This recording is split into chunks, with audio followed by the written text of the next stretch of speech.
Saya akan menjawab pertanyaan soal nomor 1. Jelaskan syarat-syarat penamaan sebuah variabel. 1. Nama variabel tidak boleh sama dengan nama keyword serta function. 2. Kemudian, nama variabel maksimal hanya 32 karakter. 3. Nama variabel wajib diawali dengan garis bawah atau underscore atau huruf. Tidak boleh angka lalu karakter. Berikutnya bisa angka, huruf, dan garis bawah. 4. Nama variabel tidak bisa menggunakan spasi jika ingin program berjalan dengan baik. Nomor 2. Tentukan apakah variabel-variabel berikut sudah sesuai syarat penamaan sebuah variabel atau tidak. 1. 2. Merdeka, bukan variabel karena diawali dengan angka.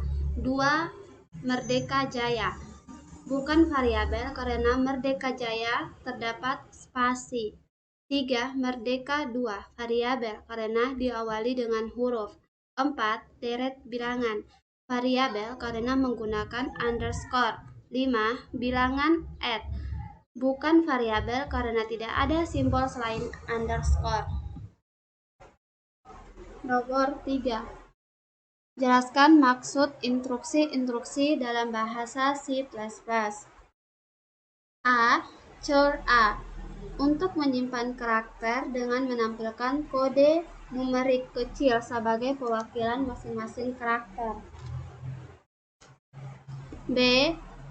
Define P 3,14. Hal ini dilakukan karena pada program yang kita akan buat membutuhkan konstanta yang dimana nilai P dalam rumus lingkaran adalah 3,14. Dan define perintah untuk konstanta di mana konstanta variabel yang nilainya tetap selama program dijalankan. C. If, penyelesaian kondisi di mana jika nilai lebih dari sama dengan, maka output yang dihasilkan adalah lulus, dan else-nya adalah jika nilai tidak mencapai atau sama dengan 76 atau kurang dari 76, maka output yang dihasilkan tidak lulus. D. Jika Chess mempunyai nilai yang sama atau bernilai true, maka pernyataan pada teks tersebut akan dijalankan. Apabila setiap Chess bernilai false, maka pernyataan the false yang akan dikerjakan. Tujuan break adalah memberitahukan kepada program bahwa Chess sudah terpenuh, sehingga tidak perlu mengecek pada Chess berikutnya, sedangkan perintah default tidak memerlukan break. Perintah default akan dijalankan ketika semua tidak terpenuhi kondisinya atau false. Soal nomor 4. Buatkan algoritma untuk melakukan penyeleksian lulus atau tidaknya seorang mahasiswa. Yang A. Mahasiswa dinyatakan lulus jika nilai yang diperoleh lebih besar sama dengan 76. Yang pertama algoritmanya yaitu 1. Mulai. 2. Masukkan nilai mahasiswa. 3. Nilai yang diperoleh mahasiswa lebih besar sama dengan 76. Tampilkan hasil lulus selesai. Yang B. Jika nilai mahasiswa diperoleh lebih kecil dari 76, maka algoritmanya pertama mulai. 2. Masukkan nilai mahasiswa. 3. Jika nilai yang diperoleh lebih kecil 76, maka tampilkan hasil gagal dan selesai.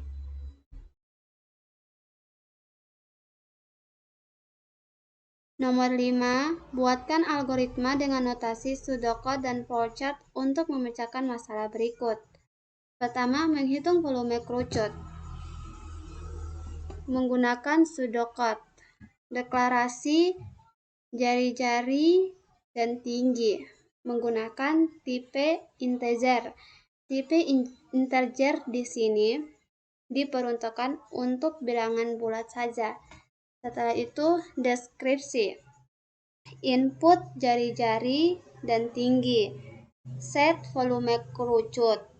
atau masukkan nilai kerucut yaitu 1/3 kali 3,14 kali jari-jari kali jari-jari kali tinggi.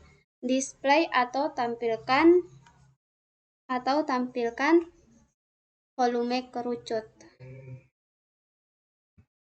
Menghitung volume kerucut menggunakan flowchart.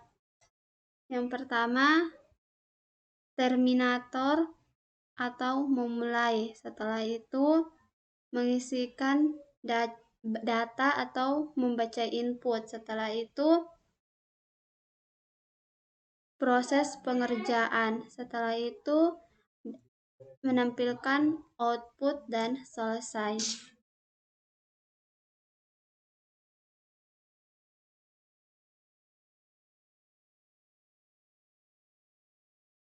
B. Deret Fibonacci menggunakan flowchart.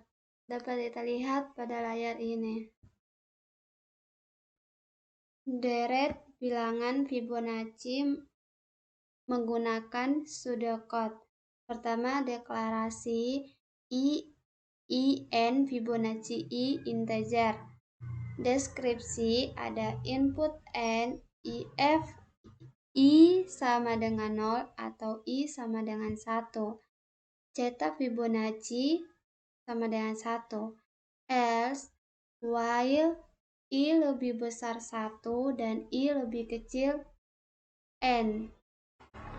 Fibonacci I sama dengan Fibonacci I kurang 1 tambah Fibonacci I kurang 2.